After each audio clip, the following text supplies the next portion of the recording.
Oh, gee, Reedy, I knew you'd always bring a crowd. This is amazing. Good afternoon and welcome. My name's Phil Pearson and my friendship with Ken goes back over 60 years. We first met in '63 at Williamstown Lacrosse Club.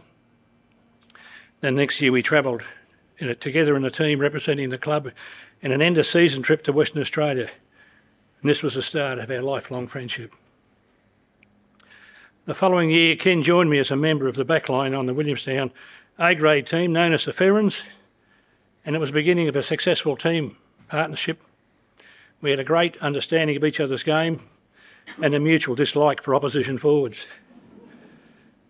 It was also the beginning of a successful era for the club, which helped cement our friendship, and we went on to celebrate many premierships together. Those years of the mid-60s saw us share many holidays together with our respective girlfriends, Pam and Pat, who would soon become our wives. Ken and I were best man at each other's wedding. The girls were bridesmaids for each other. Ken's Bucks night was highlighted by him being chained up to the front steps of the Williamstown Town Hall in his jocks. I should have known better because he returned the favour 18 months later.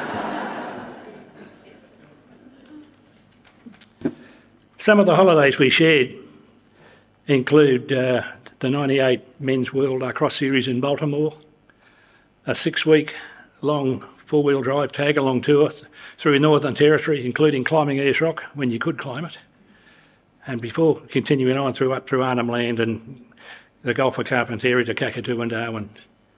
In 2004 we caught up with Ken and Pam in Broome whilst we were on our first solo trip around Australia, which coincided with Pam's 60th birthday. Happy 80th for last month, Pam. Pat and I had a caravan up on the Murray at Corowa for many years, and Ken and Pam were regular visitors, particularly on Queen's birthday weekend. It was our Christmas lunch in June, which included an annual petanque tournament. Ken was in his element. He would run and organise the petanque game every year.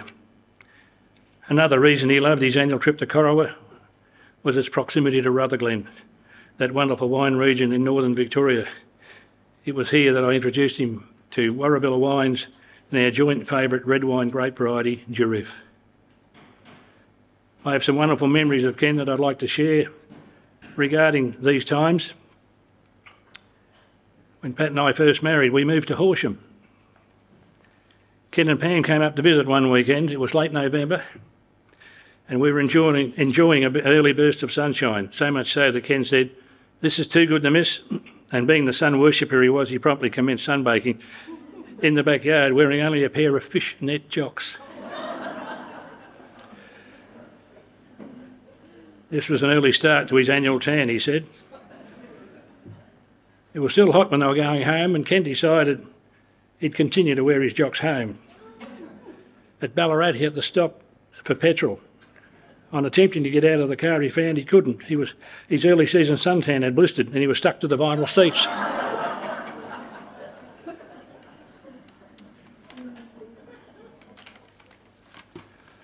My final story regarding Ken goes back over 30 years, and for those of you who attended Ken's 50th birthday roast may remember that the famous Dom Perignon bet that he made to myself and Alan Rowley, and that being that he would provide us with 5 dozen bottles of that particular champagne. And around about a cost of $10,000 at a time. It's now about $20,000. We had a wonderful time over the years planning what we would do with this windfall at Ken's expense, never expecting him to honour the bet, and Alan and I were never ever going to hold him to it. However, to his and Pam's credit, they insisted on making good the wager, and that was a generous thing to do because they took us on a holiday to Tasmania for a week, thus celebrating the birthday while celebrating and honouring the bet. And that's the type of person Ken was. Honest, loyal, generous, trusting, and being a man of his word. Ken was a lover of all sports. He was always extremely competitive. In fact, it was not just sport, it was any game you wanted to play, from cards to board games. Remember his obsession with Trivial Pursuit? In fact, any form of trivia. He loved it and he was good at it. From playing squash to lacrosse to golf, he always loved to compete. to which I believe was evident even more so at Croaky at the retirement village. There are many things I like to remember of Ken. I remember the laughter he brought to our lives, his ability to communicate with everybody. He could and would put people at ease and make them feel welcome in any situation. He loved meeting people and sharing his time with them. He always had a joke to tell, and you were constantly smiling when you were around Ken. Rest in peace, Ken. I'm sure there'll be a sports team waiting for you, and more particularly, a good bottle of red.